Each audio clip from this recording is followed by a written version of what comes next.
সুপ্রিয় শিক্ষার্থীবৃন্দ, আসসালামু আলাইকুম। কেমন আছো তোমরা? আশা করছি আল্লাহর রহমতে ভালো আছো। আমরা আজকে ফার্টিলিটি ক্লাসটা নিতে যাচ্ছি। ফার্টিলিটি শুরু করার আগে এখানে আমরা কতগুলো ফার্টিলিটি রেট, রেশিও, প্রপোর্শন এগুলো করে থাকি, সেগুলো আলোচনা করব। যদিও তোমরা এগুলো জানো। রেট কাকে বলে তোমরা বিভিন্ন সময় রেটটা সম্বন্ধে জানো। এখানে তার ডেফিনিশন আকারে বলা আছে, a rate is defined as the number of events relative to the total number of persons exposed to the risk of occurrence of the event. তার মানে রেট হচ্ছে যাদের সম্বন্ধে আমরা কোনো কিছু বের করতে চাই, তাদের রেসপেক্টে টোটাল এর উপর আমরা একটা রেশিও করে থাকি এবং সেটাকে আমরা হাজারে বা শতকরায় প্রকাশ করে থাকি।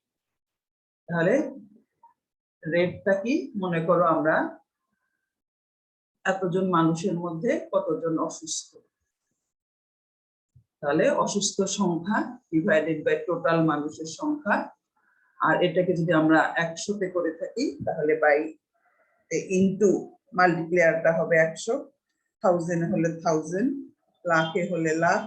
দ্যাট মিন্স আমাদের একটা মাল্টিপ্লায়ার থাকবে। ম্যাথমেটিক্যালি এখানে বলে দেওয়া আছে, তোমরা ইজিলি বুঝতে পারবে। Mathematically a rate is defined as the R equal to P, A divided by A plus B into K. তাহলে R টা হচ্ছে রেট, A হলো নাম্বার অফ ইভেন্টস যাদের ক্ষেত্রে আমরা বের করব, A plus B মানে এই পপুলেশন সহ, মানে আমরা কতজন অসুস্থ তারা কিন্তু টোটাল পপুলেশনের একটা অংশ। তাহলে total person expose to the risk of occurrence of the event, আর কে হচ্ছে মাল্টিপ্লাই। ওকে, তোমরা ইজিলি বুঝতে পারলে। মনে করো এতজন কোভিড আক্রান্ত, মোট পপুলেশন এত, কোভিড আক্রান্ত প্লাস ভালো সব পপুলেশন এত, তার মধ্যে এতজন কোভিড আক্রান্ত ইনটু মাল্টিপ্লায়ার। এটাকে যদি আমি শতকরা হিসাব করি তাহলে শতকরা, যদি হাজারে হিসাব করি তাহলে হাজার, যদি লাখে হিসাব করি তাহলে লাখ। এভাবে বোঝানো যায়। A rate comprises the following elements. কি কি জিনিস থাকে? Numerator, denominator, time specification and multiplier. তাহলে চারটা জিনিস থাকে। একটা নির্দিষ্ট সময়, আমরা যেমন কোভিড এরিয়া প্রতিদিন হিসাব করছি, সেরকম মাসে করতে পারি, বছরে করতে পারি। তাহলে একটা নিউমারেটর থাকবে, উপরে আমাদের কতজন আক্রান্ত, ডিনোমিনেটর টোটাল, টাইম স্পেসিফিকেশন মাসে বা বছরে বা দিনে, আর মাল্টিপ্লায়ার। রেশিও তোমরা বোঝো, রেশিও জাস্ট দুইটা জিনিসের অনুপাত। রেশিওকে আমরা বলি অনুপাত বাংলায়। Ratio express a relation in size between two random quantities. আমরা যদি বলি আক্রান্ত আর যার ভালো তাদের অনুপাত, তাহলে the numerator is not a component of denominator. উপরে যখন আমাদের নিউমারেটরটা ডেনোমিনেটরের অংশ, কিন্তু এখানে সেটা না। Broadly, ratio is the result of dividing one quantity by another. একটাকে আরেকটা দিয়ে ভাগ করা। As for example, if we have two numbers A and B, then ratio between them is A by B. Proportion. Proportionটা কি? A proportion is a ratio which indicates the relation in magnitude of a part of the whole. With a ratio, the numerator is always included in the denominator. A proportion is usually expressed as a percentage. যেমন number of children scabies at a certain time, scabies এ আক্রান্ত শিশুর সংখ্যা divided by ওই যে কোনো একটা নির্দিষ্ট এরিয়ায় করলে ওই গ্রামে মোট শিশুর সংখ্যা। এটা হলো প্রপোর্শন। ওকে, এখন আমরা দেখব ফার্টিলিটি। ফার্টিলিটি কাকে বলে? এখানে ডেফিনিশনটা আমরা যদি দেখি at a glance, fertility is the study of birth and reproduction in human population. Fertility টা কি? Birth and reproduction in human population. বার্থের মধ্যে রিপ্রোডাকশনটা চলে আসে। বার্থ মানে all kinds of birth, male birth, female birth. R reproduction বললে আমরা শুধু female বার্থকে ধরে থাকি। আমরা রিপ্রোডাকশন মানে কি সংজ্ঞাটা দেখতে হবে পরে আমাদেরকে। ফার্টিলিটি মানে যে টোটাল বার্থটা কত হলো একজন উইমেন তার চাইল্ড বিয়ারিং এজে যতটা বার্থ দেয় সেটাই হলো ফার্টিলিটি। তাহলে আগে ডেফিনিশনটা পড়ে আসি। Fertility is the study of birth and reproduction in human population. It implies the actually reproductive performance.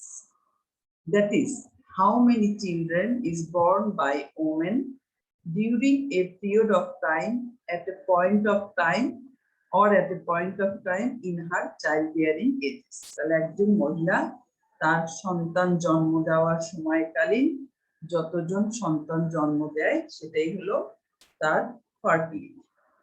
তাহলে চাইল্ড বিয়ারিং এজ, এখানে তোমরা নতুন একটা কথা দেখলা শুনলাম, চাইল্ড বিয়ারিং এজ।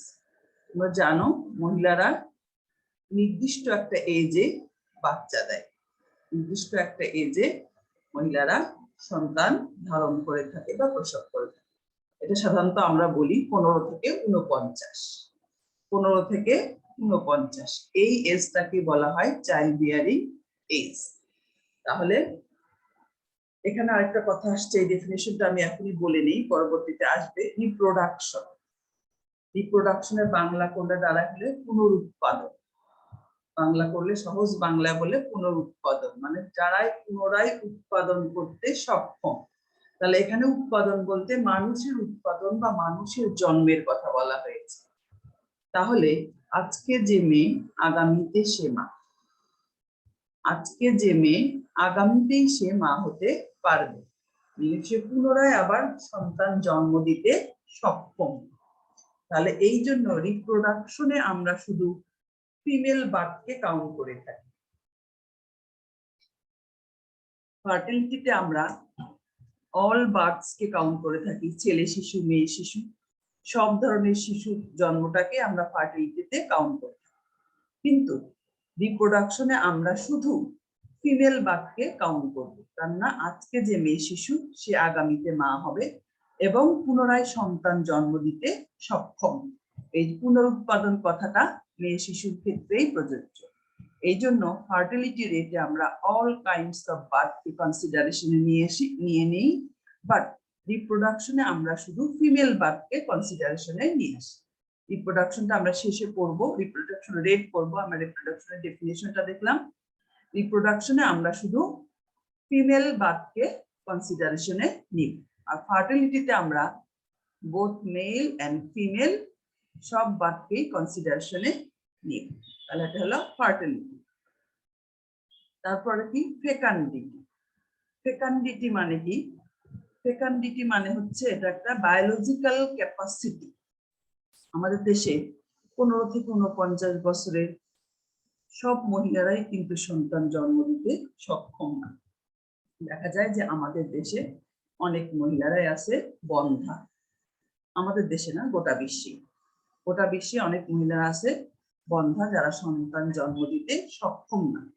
ফেকান্ডিটিটা হচ্ছে, fecundity is a biological potential, the physiological capacity to participate in reproduction. তাহলে পুনরুৎপাদন বা এটাতে অংশগ্রহণ করাটাই হচ্ছে ফেকান্ডিটি।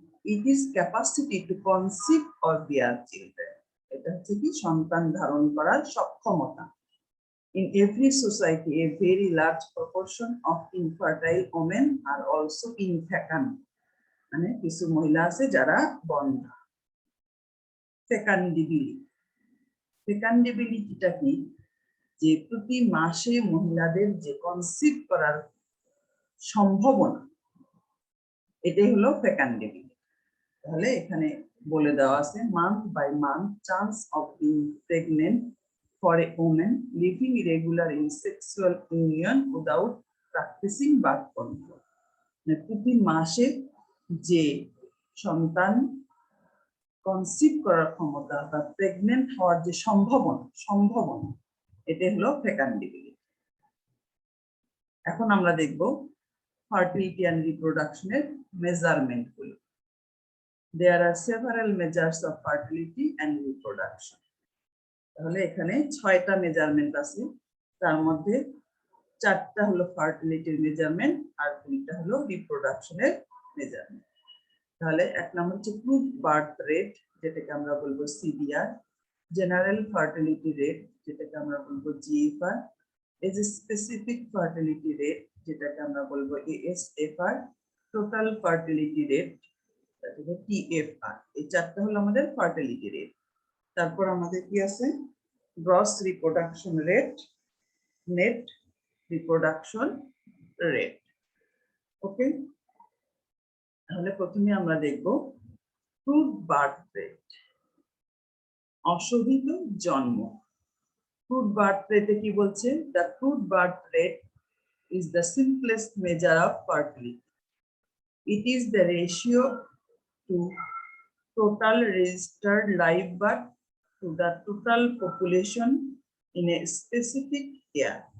Usually it is defined as the number of live birth per 1000 population. তাহলে কি বলছে, ratio of total registered live birth. Registered কথাটা আমাদের দেশের ক্ষেত্রে খুব বেশি আমরা নাম জন্মের সময়ই আমরা রেজিস্টারটা করি না, যাই হোক ইন্টারন্যাশনাল ডেফিনিশনটা এরকম। লাইভ বার্থ, লাইভ বার্থ আমরা কাদেরকে বলবো, এক কথায় ডেমোগ্রাফাররা বলে যে শিশুরা হওয়ার পর একটা কান্না দেয়, তাকে আমরা বলবো লাইভ বার্থ, মানে জীবন্ত শিশু।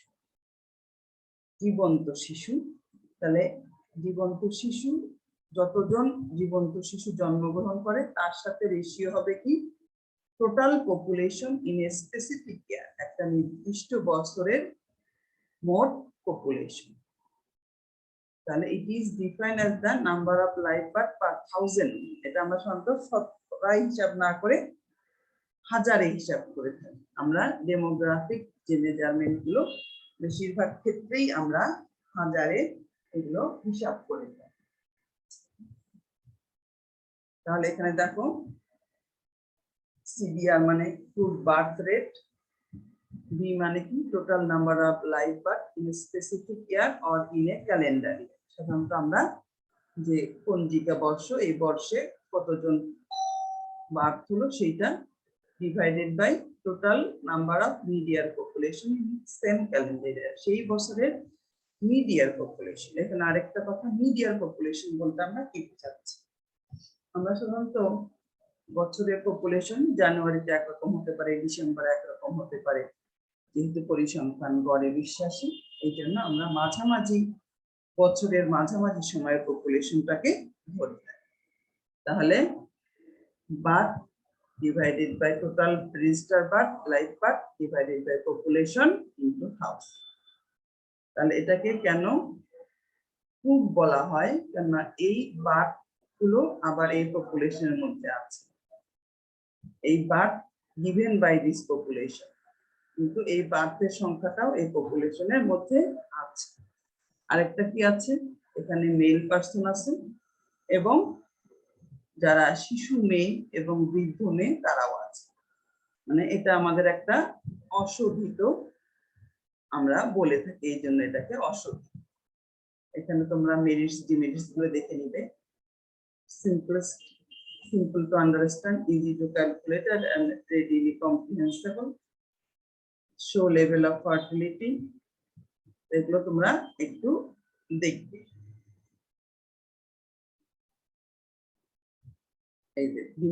It does not give the information about age and sex distribution. CBR is only a good measure of fertility. এটা fertility good measure.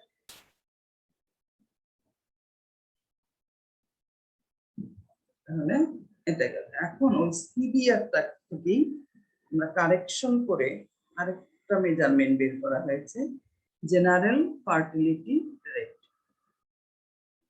জিএফআর। তাহলে এখানে কি করেছে, ওখানে আমরা কি বললাম, যেহেতু ওই যে শিশুরা জন্ম নিচ্ছে তারাও আমাদের পপুলেশনের মধ্যে আসছে, আবার মেল পপুলেশন আসছে, আবার ফিমেল পপুলেশন যারা 0 to 15 এজের আগে এবং 49 বছরের পরে যাদের দ্বারা বার্থ সম্ভব না তারাও এখানে আসছে। তাহলে এখানে জিএফআরটা কি করছে, GFR consist in relating to the total number of live births occurred in a year, উপরেরটা ঠিকই থাকছে, to the number of females in reproductive or child bearing age per 1000। এখন প্রতি হাজারে চাইল্ড বিয়ারিং এজের আর রিপ্রোডাক্টিভ এজের যে ফিমেল পপুলেশন আছে তার রেশিও করে আমরা এটা বের করেছি। আমরা দেখি এই birth divided by F15 to 49, এখানে অনেক বই অনেকভাবে নোটেশন গুলো লেখা আছে, এখানে W দেও লেখা আছে, আবার অন্যভাবেও লেখা আছে। মেইন জিনিসটা তুমি যেটা লিখবা সেটাকে মেনশন করে দিবে। GFR equal to B total birth divided by reproductive age of female population into 1000। তাহলে বিটা আগের মতোই, total number of live birth in a given region বা এরিয়া, আর এটা কি median given population of the age group. Thus, GFR indicates the number of babies per 1000 women in the childbearing age. GFR টা indicate করে যে child bearing এজের প্রতি 1000 মহিলা কতজন শিশু জন্মদান করে।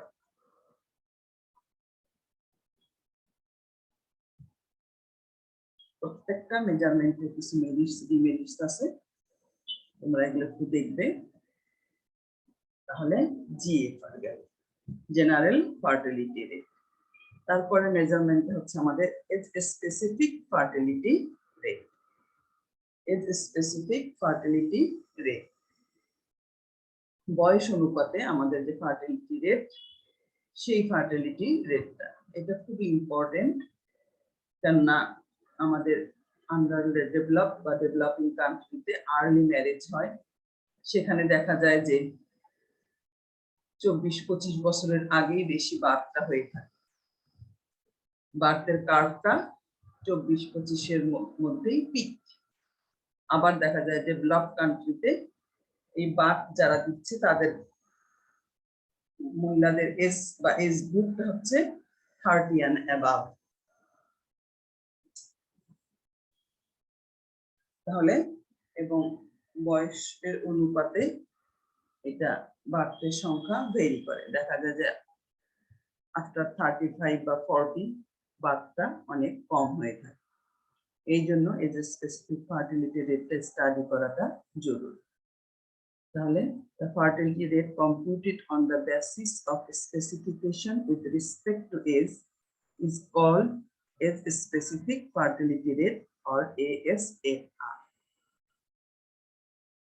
ASFR is ASFR of any specific age or age group. তাহলে এটা আমরা বের করতে পারি প্রতি বছরেও করতে পারি, আবার প্রতি এজেও করতে পারি, আবার এজ গ্রুপ অনুযায়ী করতে পারি। যেমন 15 বছর বয়সে করতে পারি, 16 বছর, 17 বছর, এভাবে প্রত্যেক বছর করতে পারি।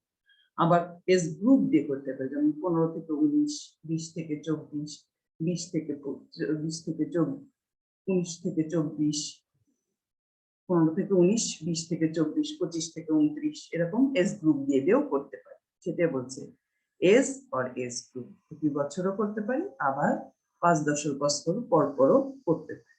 Is obtained by dividing the number of births to the female population of that age or age group to the total number of female population of the same age group and then multiplied by 1000.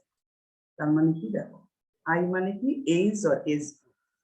তাহলে এই age group মনে করো এটা 15 থেকে 19, এটা হলো কি total number of female population of 15 থেকে 19, আর এটা কি 15 থেকে 19 বছরের মহিলারা যে বার্থ দিল সেটার সংখ্যা।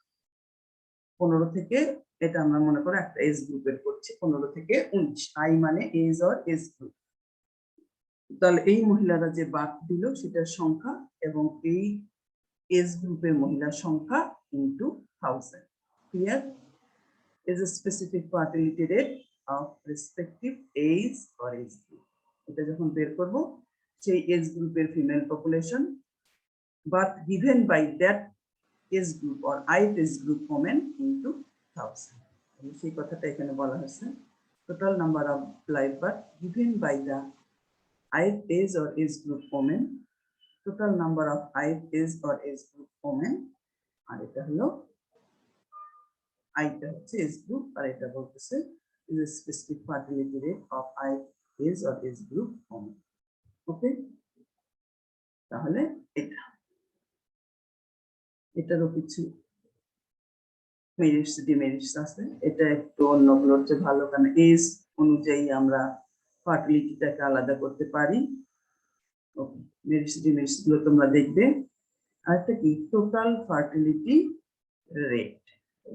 টোটাল ফার্টিলিটি রেটটা কি, এই যে প্রত্যেকটা এজ গ্রুপে আমরা যে করছি এজ বা এজ গ্রুপে যে এজ স্পেসিফিক ফার্টিলিটি রেট করছি, এটা একদম চাইল্ড বিয়ারিং এজ পর্যন্ত সবগুলো যোগ করলে যা হবে সেটাকে বলা হয় টোটাল ফার্টিলিটি রেট।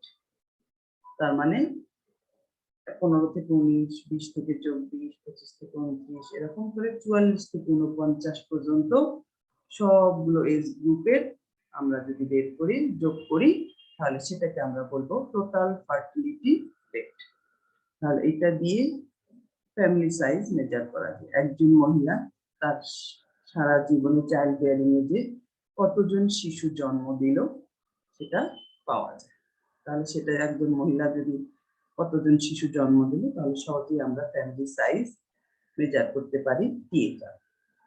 তাহলে দেখো TFR is an estimate of the number of children of 1000 women would bear if they all went through their reproductive ages exposed to the age-specific fertility rate in effect at a particular time. age-specific fertility rate এটাকে total করে তার একজন মহিলা যদি তার reproductive এজের শেষে চলে যায়, তাহলে আমরা কতজন বার্থ হলো সেটা নাম্বার, কতজন চিলড্রেন হলো সেটা আমরা বের করতে পারি। পার হাজারে হিসাব করে থাকি, তাহলে কতজন আমরা বের করতে পারি। TFR is the sum of all age-specific fertility rates from a given age or age group to the last point of childbearing age or age group of the fetus. ওকে, যে কথাটা আমি বললাম, তাহলে আমরা হিসাব করেছিলাম না age-specific fertility rate K BI by FI into 1000 এগুলোকে যোগ করব। আর N মানে কি, N এর মানে হলো এজ ইন্টারভ্যাল। আমি যদি প্রতি বছরই করি তাহলে N এর মান 1, তাহলে 15 বছর, 16 বছর, 17 বছর, প্রত্যেক বছর করে করে যোগ করব। আর যদি 5 বছর ইন্টারভ্যাল দিয়ে দিই তাহলে N এর মান 5। তাহলে এজ স্পেসিফিক ফার্টিলিটি রেট কে সামেশন করে আর N যদি এজ বাই গ্রুপ হয় সেটাকে মাল্টিপ্লাই করলে আমরা টোটাল ফার্টিলিটি রেট পাবো। একইভাবে এই জিনিসগুলো আগে মেনশন করা আছে, শুধু এনটা এখানে নতুন এজ অর এজ ইন্টারভ্যাল। ওকে, এখন যে দুটো মেজারমেন্ট আছে সেগুলো হলো রিপ্রোডাকশন রেট। আমরা বলেছিলাম 6টা মেজারমেন্ট, তার মধ্যে 4টা হচ্ছে ফার্টিলিটি রেট আর দুটো হচ্ছে রিপ্রোডাকশন রেট। তাহলে রিপ্রোডাকশনের কথা আমরা বলেছিলাম যে রিপ্রোডাকশন রেটে আমরা শুধু ফিমেল বার্থকে consideration. The gross reproduction rate represents the average number of female births produced by women during their reproductive period of life, which will take the place of their mother. যে মেয়ে শিশুরা থাকবে তারা তাদের মায়ের জায়গায় আবার আসবে। In other words, GRR is defined as the sum of the age-specific fertility rates calculated from female birth for each of reproductive period. তাহলে আমরা যে age-specific fertility rate বের করলাম, ওইটা শুধু যদি ফিমেল বার্থের জন্য করি, করে যোগ করি, তাহলে আমরা পাবো রিপ্রোডাকশন রেট। যেমন টোটাল ফার্টিলিটি রেটে আমরা শুধু সব বার্থকে নিয়েছি, এখানে শুধু আমরা নিব ফিমেল বার্থ। দেখো এখানে TFR কি ছিল, BI by FI into 1000। এখানে কি হবে BIF, তার মানে ফিমেল বার্থ। একই জিনিস TFR আর এটার মধ্যে পার্থক্য হলো এখানে অল বার্থকে ধরা হয়েছিল, এখানে শুধু ফিমেল বার্থকে ধরা হয়েছে। তাহলে আমরা শুধু যদি ফিমেল বার্থের জন্য এদের স্পেসিফিক ফার্টিলিটি রেট করি, সেটাকে যদি যোগ করি, তাহলে আমরা পাবো জিআরআর। ওকে, একই জিনিস টিএফআর আর জিআরআর এর মধ্যে পার্থক্যটা কি? এখানে আমরা শুধু ফিমেল বার্থকে নিই।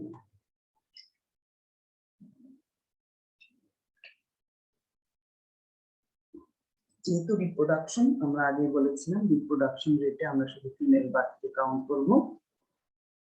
তাহলে এগুলো মেডিসিন তোমরা একটু দেখবে।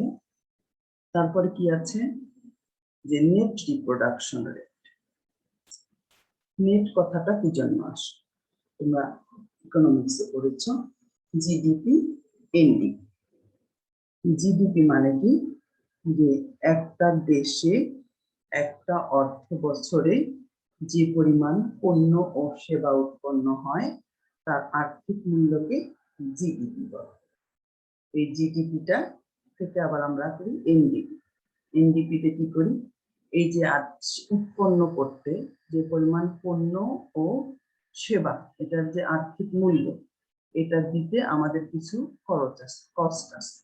এই কস্টটাকে বাদ দিলে যেটা হয় সেটা হলো এনডিপি।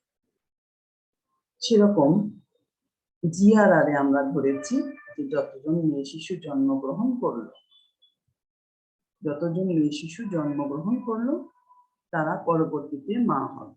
কিন্তু সব মেয়ে শিশু মা হওয়া পর্যন্ত বেঁচে নাও থাকতে পারে। এই যে এই বয়সে মা হওয়ার আগে যে তাদের ডেথটা হতে পারে, এই ডেথটাকে কনসিডারেশনে নিয়ে এসে যে সবাই বেঁচে নাও থাকতে পারে। সবাই যদি বেঁচে থাকে তাহলে জিআরআর আর এনআরআর সমান হবে। আবার কিছু যদি মারা যায় তাহলে জিআরআর বড় হবে, এনআরআর ছোট হবে। তাহলে এখানে কি বলেছে? Net reproduction rate is nothing but gross reproduction rate adjusted for the effect of mortality. তাহলে জিআরআর আর এনআরআর একই, শুধু এখানে আমরা অ্যাডজাস্ট করি ইফেক্ট অফ মর্টালিটি, যে মারা যেতে পারে, এটার প্রভাব আছে সেটা নিয়ে। NRR measures the extent to which mother produce female infant who survive to replace them. ওখানে বলছিলাম রিপ্লেসমেন্ট, সার্ভাইভ কথাটা ছিল না, ওখানে সার্ভাইভ কথাটা ছিল না, যারা আবার মা হওয়া পর্যন্ত বেঁচে থাকবে।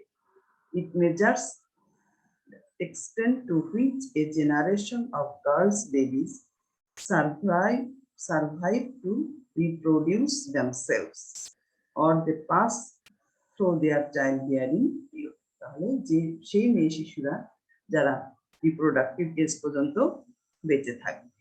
ওকে, তাহলে এখানে আমরা একটা প্রবাবিলিটি অফ সার্ভাইভিং দিয়ে মাল্টিপ্লাই করেছি। আগের জিনিসটাই এটা প্রবাবিলিটি অফ সার্ভাইভিং দিয়ে আমরা মাল্টিপ্লাই করছি। আমরা যখন লাইফ টেবল করব এটা আমরা বুঝতে পারবো। এটা একটা প্রবাবিলিটি। আমি একটা উদাহরণ দেই। মনে করো 100 মেয়ে শিশু জন্মগ্রহণ করেছে, 100 যদি বেঁচে থাকে তাহলে প্রবাবিলিটিটা হবে 1। একজনও যদি বেঁচে না থাকে তাহলে প্রবাবিলিটিটা হবে কি? 0। 100/100 1, 0/100 0। এর মাঝামাঝি মনে করো 80 যদি বেঁচে থাকে তাহলে কি হবে? 0.8। তাহলে এই প্রবাবিলিটিটা, এটা অবশ্যই একটা প্রবাবিলিটি, কারণ এটার মান 0 থেকে 1 এর মধ্যেই থাকবে। এই প্রবাবিলিটি অফ সার্ভাইভিং বা অনেক সময় এটাকে সার্ভাইভাল রেশিও বলা হয়েছে, এটা দিয়ে মাল্টিপ্লাই করতে। তাহলে ফর্মুলাটা এরকম, জিআরআর এর মধ্যে শুধু একটা এই প্রবাবিলিটি অফ সার্ভাইভিং দিয়ে মাল্টিপ্লাই করতে। ওকে, এটারও মেরিটস ডিমেরিটস কিছু আছে তোমরা দেখবে। এর ছোট্ট একটা প্রমাণ আছে, GRR equal to TFR divided by 1 plus SRB. SRB মানে সেক্স রেশিও অ্যাট বার্থ, জন্মের সময় ছেলে শিশু এবং মেয়ে শিশুর অনুপাত। তা আমরা জিআরআর এর যে সংজ্ঞা করলাম, total number of female birth. এখানে এটা কি ছিল? Total number of female birth divided by reproductive age এর ফিমেল পপুলেশন। আর এখানে কি ছিল? Total birth divided by reproductive age এর ফিমেল পপুলেশন। তাহলে টোটাল বার্থ কেটে গেল, female birth divided by reproductive age এর ফিমেল পপুলেশন। ওকে, এটাকে আমরা একটু জিআরআরটাকে এই যে টোটাল নাম্বার অফ বার্থ লিখেছি টিএফআর এর উপরে টোটাল নাম্বার অফ বার্থ যেটা ক্যান্সেল হয়ে যাবে, তাহলে total number of female birth total number of male birth, এটাকে যেমন বিএফ দিয়ে লিখেছি এটাকে বিএম দিয়ে লেখা আছে। তাহলে এটাকে এখন আমরা female birth BF total birth মানে male birth plus female birth আর টিএফ উপরে নিচে আমরা ফিমেল বার্থে ভাগ করলাম, তাহলে কি হলো এটা 1, এটা কি হলো এটা 1, আর এটা কি মেয়ে এবং ছেলে শিশুর অনুপাত রেশিও করলাম যে অনুপাত ইনটু টিএফ, তাহলে এটা বের হলো GRR equal to TFR divided by 1 plus RB, তার মানে সেক্স রেশিও আর বা জন্মের সময় ছেলে শিশু এবং মেয়ে শিশু। এখানে দেখো NRR equal to 1, NRR equal to 1 মানে কি population is constant, that is population stable, পপুলেশনটা কি হচ্ছে একটা স্থির থাকছে, পপুলেশনটা কনস্ট্যান্ট স্থির এবং পপুলেশন রিমেইন স্টেবল। এরপরে আমরা এখানে তোমরা এটা পড়বা না, একটা চ্যাপ্টার আছে স্টেবল পপুলেশন স্টেশনারি পপুলেশন, এগুলো পড়বো। তার মানে NRR equal to 1 মানে যতজন মেয়ে শিশু জন্মগ্রহণ করেছিল সবাই বেঁচে থাকছে এবং পপুলেশনের গ্রোথটা আগের মতোই হচ্ছে। NRR গ্রেটার দ্যান 1 তার মানে পপুলেশন বাড়ছে, আমার যা ছিল তার চেয়ে মেয়ে শিশু জন্ম নিচ্ছে বেশি এবং পপুলেশন বাড়ছে। NRR লেস দ্যান 1 মানে যা মেয়ে শিশু আগে ছিল তার চেয়ে মেয়ে শিশুর পরিমাণ কম, তার মানে পপুলেশন কমছে। NRR ইকুয়াল টু 0 তার মানে পপুলেশন বাড়ছে না। NRR ইকুয়াল টু 0 মানে মেয়ে শিশু বেঁচে থাকছে না বা মেয়ে শিশু জন্মগ্রহণ করছে না সেরকম, তার মানে পপুলেশন রিমেইনস স্টেশনারি স্থির হয়ে আছে। ওকে, এখানে কি বলেছে if NRR equal to 1 then a cohort of women will be exactly replaced by the next generation and so that population remain constant. Greater than 1 মানে population tends to increase, তার মানে মেয়ে শিশু বেশি জন্মগ্রহণ করছে। NRR less than 1 মানে population decrease, মেয়ে শিশু কম জন্মগ্রহণ করছে।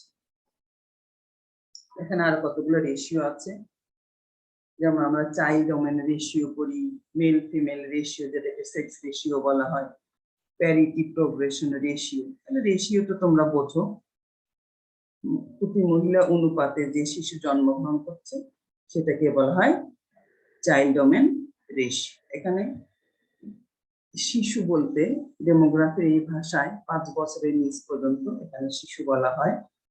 মেয়ে শিশু ছেলে শিশু অনুপাত প্যারিটি প্রোগ্রেশন রেশিও এটা দেখে নিতে তোমরা। তারপরে যে জিনিসটা আসছে মেল ফিমেল রেশিও, মেয়ে এবং ছেলের অনুপাত, তোমরা বুঝতে পারবে। তারপরে যে জিনিসগুলো আমরা দেখব এটা হলো ফার্টিলিটি, ফেকান্ডিটি এন্ড ফেকান্ডিবিলিটির মধ্যে পার্থক্য। তাহলে ফার্টিলিটিটা আমরা সংজ্ঞাটা পড়ে এসেছি। The term fertility refers to childbearing. The term fecundity is used to refer the capacity of the woman of childbearing. সন্তান, এটা কি সন্তান জন্ম দান করার যে সাথে রিলেটেড, এটা হলো সন্তান জন্ম সক্ষমতার সাথে রিলেটেড। আর এটা হলো মান্থলি কোনো একজন মহিলার প্রেগনেন্ট হওয়ার সম্ভব। তাহলে এই তিনটা এই জিনিসগুলো ছোট ছোট জিনিসগুলো অনেক সময় আসে। Fertility is the number of birth per woman during childbearing period. Childbearing period উপর ডিপেন্ড করে।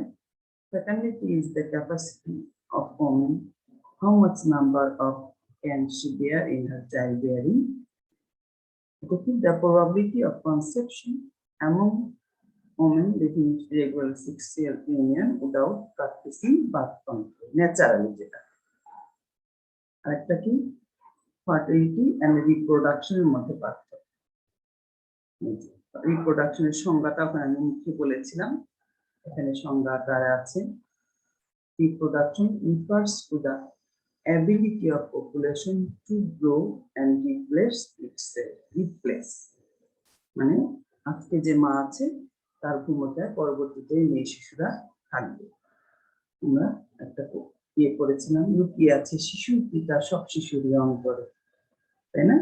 সেরকম আমরা যদি মেয়ে শিশুদের কথা বলি তাহলে প্রত্যেকটা মেয়ে শিশু পরবর্তীতে মা হবে।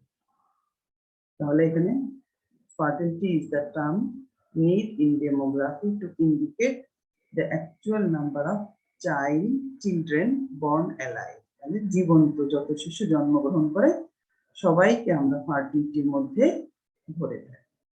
আর রিপ্রোডাকশন কি বলছে? Reproduction refers to the ability of the population to grow and replace itself. বাড়বে এবং তারা এই ভবিষ্যতে মার ভূমিকায় অবতীর্ণ হবে। তাহলে আর fertility is the frequency of childbearing among the population. এটা কি childbearing এর একটা frequency. Reproduction is a process which is a measure from birth and death. এখানে কি এনআরআর এ আমরা ডেথটাকে কনসিডারেশনে ধরি না? এখানে কি বলেছিলাম যে এনআরআর এ আমরা ডেথটাকে, যে আজকে যা মেয়ে শিশু তারা সবাই মা হওয়া পর্যন্ত বেঁচে নাও থাকতে পারে, তাহলে রিপ্রোডাকশনের মধ্যে আমরা বার্থটাকেও কনসিডারেশনে নিয়ে আসি, ডেথটাকেও কনসিডারেশনে নিয়ে আসি। ডিফারেন্ট মেজার্স অফ ফার্টিলিটি গুলো কি কি? CDR, GFR, HFR, standardised birth rate, একটা বার্থ থাকতে পারে। আরেকটা ওখানে টিএফআর আছে, তোমরা সেটা টিএফআর কথাটা এখানে লেখা, আমি টিএফআর লিখবা। Different measures of reproduction, GRR, NRR, replacement index etcetera. তাহলে মোটামুটি এই আমাদের ফার্টিলিটির চ্যাপ্টারটা। তাহলে তোমরা এই ফার্টিলিটি বইটা ভালো করে দেখবে। আমি বলেছি যে তোমাদের ইন কোর্সে বেসিক ডেমোগ্রাফি এবং ফার্টিলিটির এই শীট থেকে তোমাদেরকে আমরা ফার্স্ট ইন কোর্সের প্রশ্নটা করব। তাহলে আমরা প্রথমে যে পড়ে এসেছি একটু টোটালটার উপর হাইলাইটস করব। আমরা প্রথমে কি দেখেছি যে রেট, রেশিও এন্ড প্রপোর্শন। তাহলে যে রেট, রেশিও, প্রপোর্শন গুলো ব্যবহার করা হয় সেটার সংজ্ঞাগুলো দেখেছি। তারপর আমরা দেখেছি ফার্টিলিটি, ফেকান্ডিটি, ফেকান্ডিবিলিটি, এই সংজ্ঞাগুলো দেখেছি। তারপর আমরা কি দেখেছি? ফার্টিলিটি এন্ড রিপ্রোডাকশনের মেজারমেন্ট গুলো দেখেছি। ফার্টিলিটি এন্ড রিপ্রোডাকশনের মেজারমেন্ট কতগুলো? 6টা। তার মধ্যে 4টা হচ্ছে ফার্টিলিটির মেজারমেন্ট আর 2টো হচ্ছে আমাদের রিপ্রোডাকশনের মেজারমেন্ট। তাহলে প্রত্যেকটা মেজারমেন্ট গুলো সংজ্ঞা, তার ফর্মুলা, হ্যাঁ, তার মেরিটস, ডিমেরিটস, মেইন গুলো আর কি তোমরা বুঝিয়ে মনে রাখবে। যে জিনিসটাতে আমরা ফার্টিলিটি রেট গুলো করছি এটার উপরে নিউমারেটরে কি বসাচ্ছি, ডেনোমিনেটরে কি বসাচ্ছি, লবে কি থাকছে, হরে কি থাকছে, এই জিনিসটা ভালো করে বুঝে পড়বা। বুঝে পড়লে তুমি নিজের ভাষায় লিখতে পারবে। আর তাহলে এই 4টা হচ্ছে আমাদের ফার্টিলিটি রেট আর 2টো হচ্ছে আমাদের রিপ্রোডাকশন রেট। এই রেট গুলো ভালো করে বুঝে পড়বা। আর তোমাদেরকে আমি এই যে সফট কপি গুলো দিয়ে দিচ্ছি, তোমরা সবাই ইংলিশে দিচ্ছি, ইংলিশেই পড়বে, বাংলায় না পড়াই ভালো। বাংলায় পড়লে তোমরা নাম্বার ভালো ক্যারি করতে পারবে। তাহলে 4টা হলো ফার্টিলিটির মেজারমেন্ট আর 2টো হলো আমাদের রিপ্রোডাকশনের মেজারমেন্ট। এগুলো তোমরা সংজ্ঞা প্লাস ফর্মুলা প্লাস ওই ফর্মুলার উপরে দিয়ে আমরা নিউমারেটরকে কি বুঝাইছি, ডেনোমিনেটরকে কি বুঝাইছি, এই জিনিসগুলো এবং যে মেইন মেরিটস, ডিমেরিটস গুলো দেখি। তারপরে যে আমাদের তেমন কিছু নাই, পার্থক্যগুলো আছে ফার্টিলিটি, ফেকান্ডিটি, ফেকান্ডিবিলিটি, ফার্টিলিটি আর রিপ্রোডাকশনের মধ্যে পার্থক্য, ছোট একটা প্রমাণ আর এনআরআর এর কিছু অ্যাব্রিভিয়েশন দেওয়া আছে। সবাই ভালো থাকো, সুস্থ থাকো, নিরাপদে থাকো। আল্লাহ হাফেজ।